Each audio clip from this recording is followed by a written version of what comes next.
kayıtlar belirtti.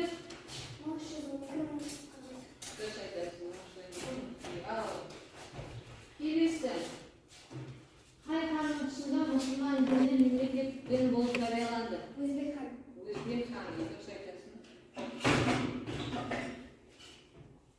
Birisi Yedi Sultan Birbaz arasında bayanışlık çeken Haykan birisi 1766-1780 yıllar kan sağına oturan Özbek Han'ı göstereceksiniz.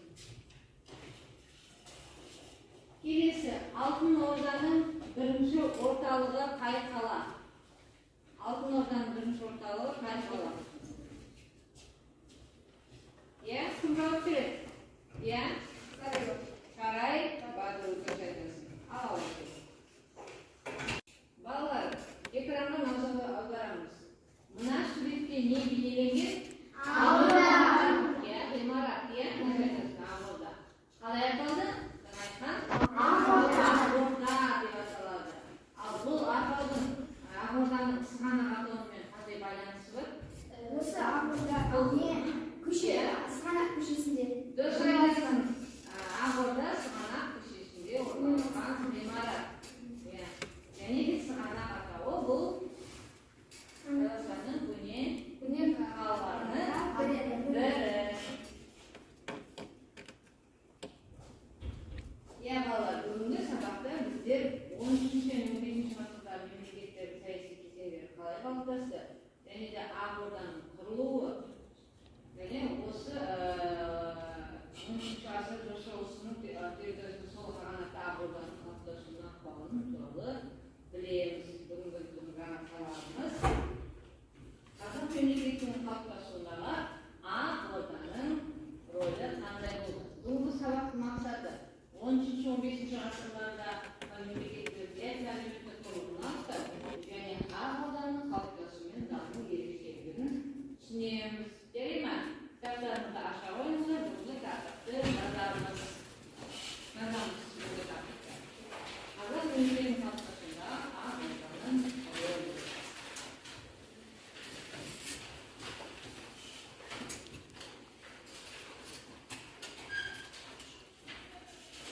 Келесі балалар,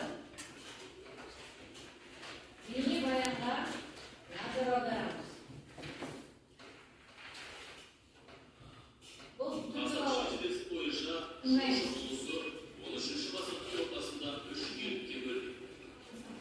Ұлытауда орта режим тұқымы еңбек жасаса, батыр тұқымы Еділ бойында жаңа мемлекеттің негізін салды. Балалар, жаңағы бейнебаянды тамашалап болсақ, және біздер топтық жұмыс орындаймыз.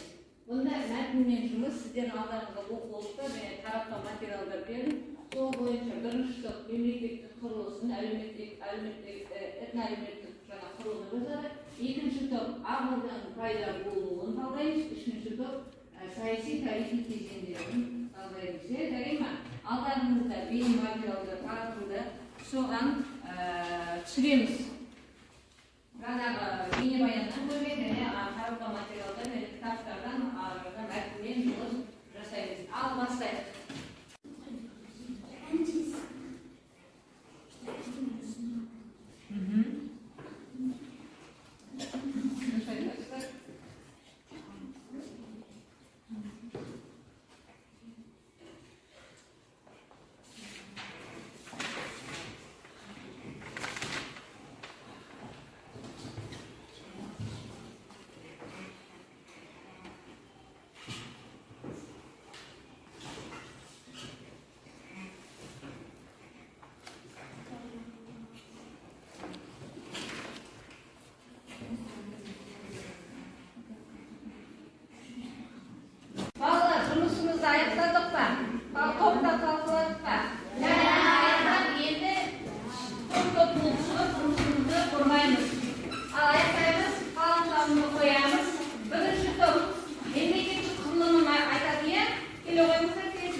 шыңғыс ұрпақтары тұрды.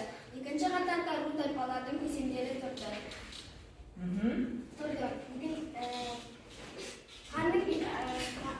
Хандық биліктің жоғары өкілдері хандар, сұлтандар, оғландар болды. Бұлар тайпалар мен ру билеушілердің көмегіне жүгінді. Ақ Ордада хандық өкіметтің басқару ісін мемлекеттік істер хан кеңесінде шешімін тапты. Ақсүйектердің ноян шешімді қабылдайтын адамдарды би, Хас батыр Бахадыр қарапайым халықты Қарашай деп атады. Ауылдар ішіне кірген тайпалар, Қыпшақтар, Наймандар, Керейлер, Қарлықтар, Арғын, Алшын, Қаңлы, Қыпшақ тайпалар. Дұрыс айтады. Мемлекеттік құрылымдар. Сонда ең жаңағы басқарушы кімдер болды? Шыңғысхан ұрпақтары болды, жоғары өкілдер, иә? Түсінікті ма? Мемлекеттік құрылым түсінікті ма? Жарайды. Отыра қойыңыздар. Келесі екінші топ. Ақ Орданың пайда болуы. Ақ Орданың пайда болуы. Келе қойыңыздар екінші. Келе қойыңыздар. Ақ Орданың пайда болуы. Ақ Орданың пайда болуы. Кел аға.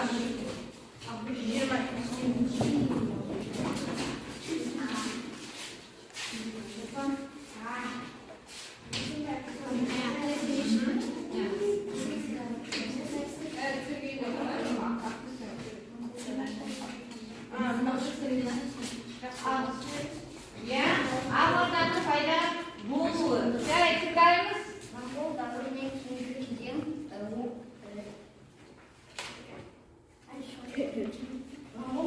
кейінгі кезең шығыс дешті Қыпшақ, Жетісу және оңтүстік Қазақстан халықтарының бірігуі болып сипатталады. Дұрыс айтасыз.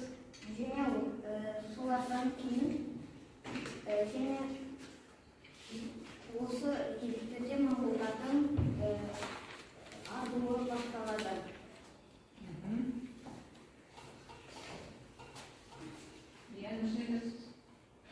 Осы кезектерде моңғол дәуірінің үдерісі жүріп, Ақ Орда, Моғолстан, Ноғай Ордасы деген мемлекеттер құрылады.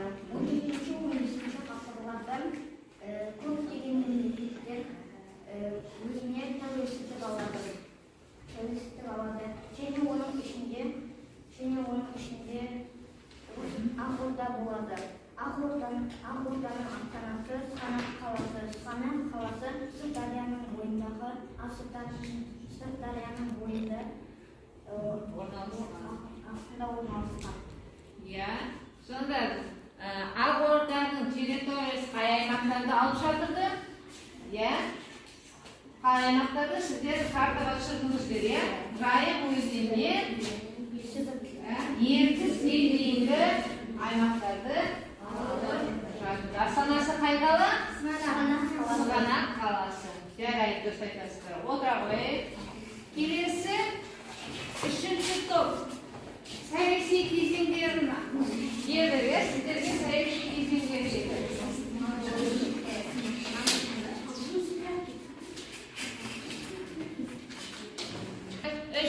Үшінші топқа саяси кезеңдер берді. Айта қойыңыздар. Саяси кезеңдер үш кезеңге бөлінеді. Бірінші кезең Шығыс Қыпшақтың Алтын Ордаға дейінгі тәуелсіздікті жүйе болып саналады деп сипатталады. 14 ғасырдың ортасында Ерде мен Мүбәрак Алтын Ордаға деген тәуелсіздікті түрде жояды. Дұрыс айтасыз. Екінші кезең Ақ Орданың нығаю кезеңі. Ұрысқан тұсында Алтын Орда түпкілікті түрде нығаяды. Және ұрысқан тұсында Алтын Орданың ұлысы ретінде атанады. Үшінші кезең? Соңғы кезең. Бұл жерде Әмір Темірдің шапқыншылығы болады. Соған байланысты барлық ауылшылық ұрысқанға түседі. Дұрыс айтасыз, ұрысқанға түседі. Бұл жерде Ақ Орда Әмір темір әскерінің бірнеше жойқын шапқыншылығына ұшырайды. Міне осындай үш кезеңді ағылған кезінде бастан өткізілді. Жарайды, түсінікті ме? Иә. Отыра қойып, үшінші топ. Келесі тапсырма бізде семантикалық карта, бұнда өздеріміздің ғана алған білімдерімізді тексереге сіздерге материал таратам. Осында жазамыз. Және де тақтада көрініп тұр.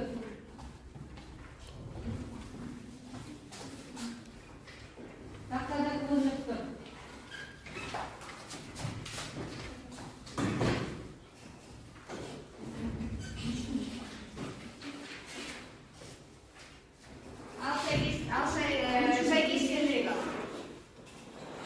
Семантикалық карта жаңағы белгілерін қойып.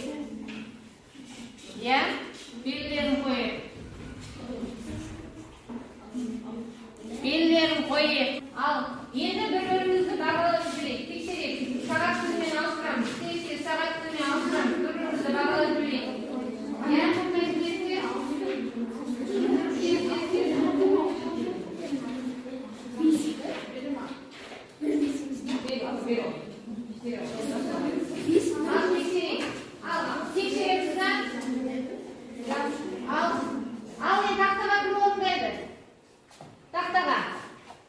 кім келеді?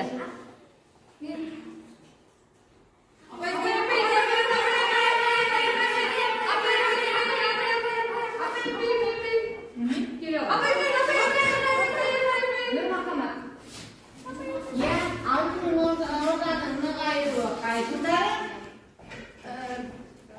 14-ші ғасырда 60-шы жоқ қой, нүкте қашан бұл? Кеш қойды. Жарайды. 60-шы, 70-ші жылдар, дұрыс айтасың.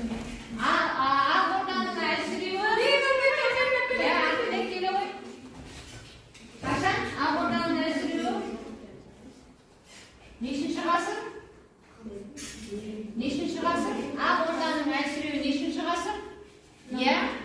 14-ші ғасырдың соңы, 15-ші ғасырда басында, дұрыс айтасың. Дауыстап айтамыз. Келесі.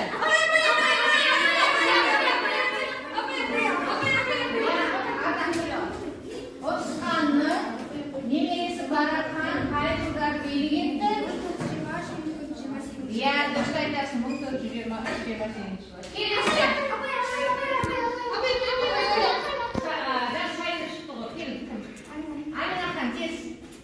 Баратханның Ұлықбекке қарсы жорығы қашан болды? 1425. Енді тексер отырайық. Дұрыс айтасың, дұрыс. Тексер отырайық. Ғана қағаздарымызды тексерейік. Келесі соңғы. Алдында да билік Әбілқайырдың қолына өтті. Абдурахим келе ғой. Тексер отырайық. Тексере береміз. Ал. 1428 жылы, дұрыс айтасың. Ал тексерейік. Тексердік па? Бізді бірді бағаладық па? Топақшы. Бағалау парағына түсіре береміз. Қанша оқушы, қанша сұраққа дұрыс жаңа жауап беріп отыр. Тапсырманың дұрысында отыр. Бағалау парағына топақшы. Жарайды. Енді келесі тапсырма. Пиккерс ойыны арқылы ойнаймыз, жарай ма? Ал енді қаламша топашы болсамыз, бағалап болсаңыздар келесі тапсырма.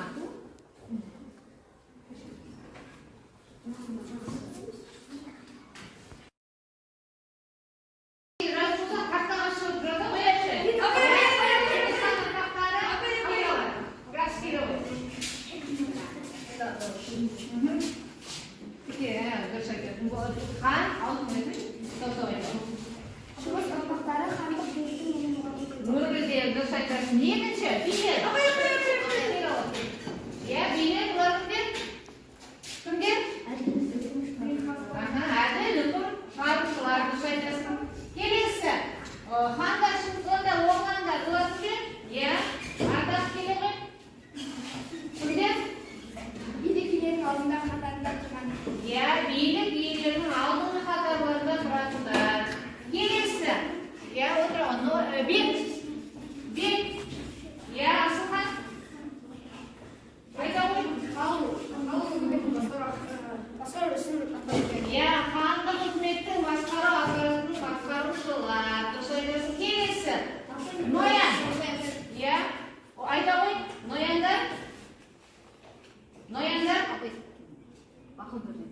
Noyandı.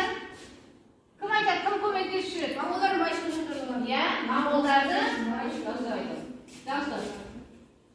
Иә? Бай, жолдары, дұрыс айтасың, сізді ғой. Келесі. Бахадыр. Дархан. Иә, Бахадыр айта ғой. Бахадыр, батырлар. Қас, батырлар, дұрыс айтасың. Қазір бір аталады. Тез-тез қойды. Және Қараша. Қараша, Қойрова, Амина хан. Қараша бұл. Айта ғой, Амина хан. Қарапайым, халық. Тексердік па ғана? Қателерімізді түзедік па? Түзедік па қателерімізді? Топ başı, бағалау парағына жазып тұрсыздар. Топ başı, бағалау парағына жазып тұрсыздар. Жарайды.